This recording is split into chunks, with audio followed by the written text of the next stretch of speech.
Era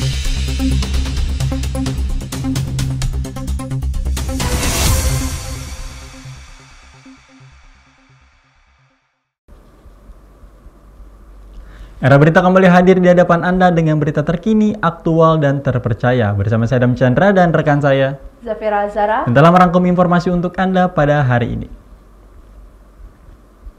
Berita pertama datang dari Tol Cipularang arah Bandung. Terjadi kecelakaan beruntun tepatnya di kilometer 97 yang melibatkan 6 kendaraan. Di antaranya 1 truk, 2 bus, dan 3 kendaraan pribadi. Minggu 5 Januari 2025 sekitar pukul 9:11 waktu Indonesia Barat, sebuah kecelakaan beruntun melibatkan 6 kendaraan terjadi di ruas tol Cipularang kilometer 97 arah Bandung. Insiden ini melibatkan 1 truk bermuatan batu bara, 2 bus termasuk bus Prima Jasa, dan 3 kendaraan pribadi. Menurut informasi dari JMTO, kecelakaan terjadi akibat truk bermuatan batu bara yang tidak kuat menanjak sehingga melaju mundur dan menabrak kendaraan-kendaraan di belakangnya. Satgas Jasa Marga Siaga bersama dengan JMTO dan pihak kepolisian tiba di lokasi kejadian sekitar pukul 9:28 waktu Indonesia Barat untuk melakukan pengamanan dan mengatur lalu lintas. Dalam waktu singkat, semua lajur kembali normal. Beruntungnya tidak ada korban jiwa dalam kejadian ini. Namun 2 orang dilaporkan mengalami luka-luka, 1 korban adalah kondektur bus Prima Jasa yang mengalami patah lengan, sementara 1 penumpang bus mengalami luka ringan. Kedua korban telah dievakuasi ke Rumah Sakit Abdul Rojak Purwakarta untuk mendapatkan perawatan lebih lanjut. Kanit PJR Tol Cipularang, Ibda Dadang Setiawan menjelaskan bahwa truk bermuatan batu bara yang dikemudikan oleh Pingi warga Lampung Tengah gagal menanjak di lokasi kejadian. Truk kemudian melaju mundur dan menabrak kendaraan-kendaraan lain termasuk bus Prima Jasa yang berusaha menghindar namun tetap tertabrak hingga berputar arah. Jasa Marga menghimbau pengguna jalan untuk selalu berhati-hati, menjaga jarak aman, dan memastikan kendaraan dalam kondisi prima, terutama saat melintasi jalanan menanjak. Perubahan cuaca juga perlu diantisipasi untuk menghindari kecelakaan serupa. Kasus kecelakaan ini telah dilimpahkan ke Polres Purwakarta untuk penyelidikan lebih lanjut. Pemirsa, memasuki jadwal semester baru, kini pihak sekolah sibuk mempersiapkan kurikulum baru untuk menunjang pembelajaran para siswa. Kurikulum ini disiapkan agar berfokus pada penguatan karakter dan keterampilan siswa. Untuk mengetahui informasi lebih lanjut saat ini saya sudah terhubung dengan rekan saya Anissa Fitrian yang sudah berada di lokasi. Ya, silakan Anissa. Baik, terima kasih Adam dan Zafira. Pemirsa, saat ini saya sudah berada di SMA Negeri 28 Jakarta. Hari ini merupakan hari pertama para siswa-siswi kembali ke sekolah setelah melaksanakan libur panjang selama 2 pekan. Di tahun ajaran baru ini terdapat semangat baru dari para siswa atau siswi. Tetapi bukan hanya dari para siswa atau siswi saja, semangat dan tantangan baru juga dirasakan oleh para guru yang siap kembali memberikan materi kepada para siswa-siswinya. Di awal semester ini terdapat beberapa persiapan dari SMA Negeri 28 Jakarta, baik dari segi fasilitas maupun teknis. Bukan hanya itu, adapun persiapan dari para guru yang siap untuk memberikan materi kembali kepada para siswa atau siswinya secara maksimal. Dari informasi yang saya dapatkan bahwa di tahun ajaran baru ini tidak ada perubahan kurikulum, yang berarti kurikulum masih digunakan di semester baru ini. Untuk informasi mengenai bagaimana persiapan SMA Negeri 28 Jakarta di tahun ajaran baru ini, berikut wawancara saya dengan narasumber. Kami dari SMA Negeri 28 Jakarta, ini hari pertama semester genap tahun pelajaran 2024-2025. Kami mempersiapkan segala sesuatunya seminggu yang lalu, pertama melalui WhatsApp Group. Di WhatsApp Group itu kami berkoordinasi dengan para manajemen, kemudian hasil-hasil koordinasi disampaikan kepada para guru, TU, dan karyawan.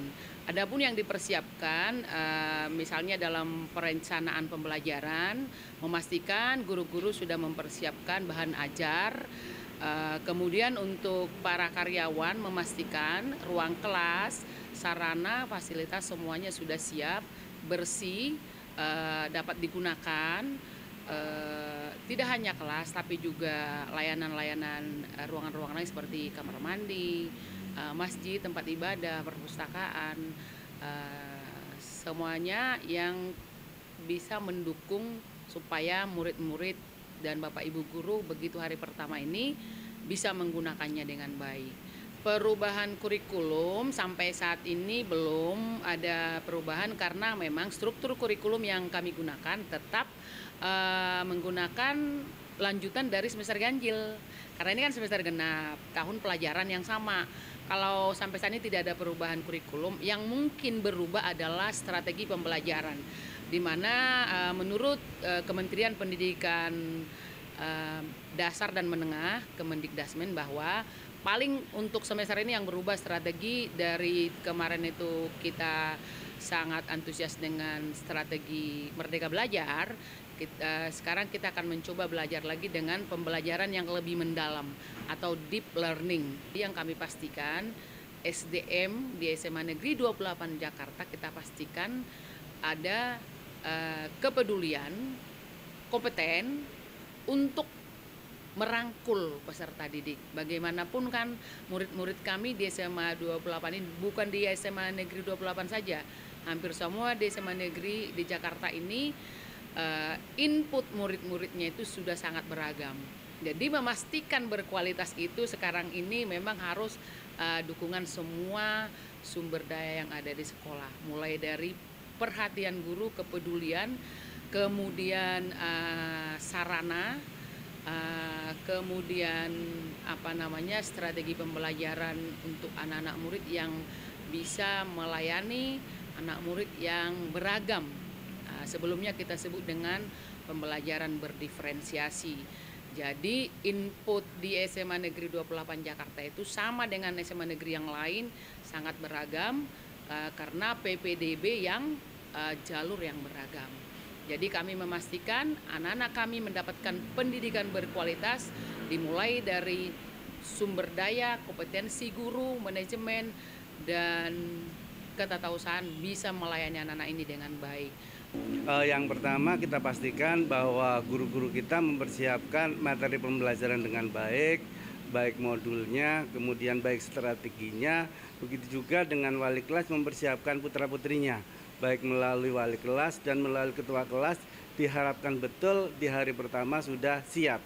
Nah, oleh karenanya di hari pertama kita mulai dengan upacara bendera. Tentunya hal-hal yang akan kita capai di hari ini sudah disampaikan di amanat upacara. Ya, untuk di tahun ajaran baru ini yang pasti dari sejak libur itu aku sudah mengulas pelajaran-pelajaran yang dari tahun ajaran sebelumnya. Kemudian untuk keperluan pematangan materi juga, dari segi pematangan materi juga aku sudah mantapkan. Yang pasti di tahun ajaran baru ini banyak persiapan yang aku lakuin, mulai dari pematangan materi, dari bagaimana kita implementasikan juga evaluasi dari tahun ajaran sebelumnya di tahun ajaran ini. Baik pemirsa, itu informasi yang dapat saya sampaikan. Saya Nisa Fitrian dan juru kamera Ilyasa Suryo melaporkan. Kembali ke studio. Informasi tadi sekaligus menjadi berita penutup perjumpaan kita pada hari ini. Saya Zafira Zara dan rekan saya Adam Chandra beserta tim redaksi yang bertugas mengucapkan terima kasih atas kebersamaan Anda dan sampai jumpa.